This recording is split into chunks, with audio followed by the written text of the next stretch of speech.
దర్శక ధీరుడు రాజమౌళి ఇండియాలోనే నెంబర్ 1 స్థానంలో నిలబడ్డాడు. ఆయన ఒక్క సినిమాకు ఎంత తీసుకుంటాడు అనేది చాలా మందికి ఒక సస్పెన్స్. అయితే దీనిపై తాజాగా ప్రముఖ IMDb సంస్థ డైరెక్టర్ల రెమ్యునరేషన్ పై నివేదిక ఇచ్చింది. రాజమౌళి ఇండియాలోనే అందరికంటే ఎక్కువ రెమ్యునరేషన్ తీసుకుంటున్నట్లు తెలిపింది. ఒక్కో సినిమాకు ఎంత లేదన్నా 200 కోట్లు తీసుకుంటున్నాడంట. రెమ్యునరేషన్ సినిమాలో ప్రాఫిట్స్ రూపంలో ఇది రాజమౌళికి వస్తోందట.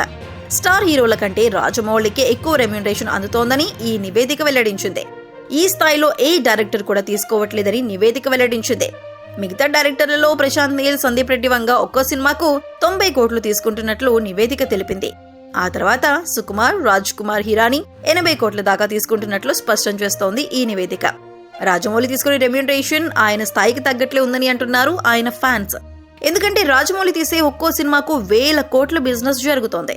ప్రపంచవ్యాప్తంగా ఆయన సినిమాలు 1000 కోట్ల లాభాలు తెచ్చిపెడుతున్నాయి. కాబట్టి రాజమౌళి కష్టానికి ఆ మాత్రం ఉండాల్సిందే అంటున్నారు కొందరు నెటిజన్లు.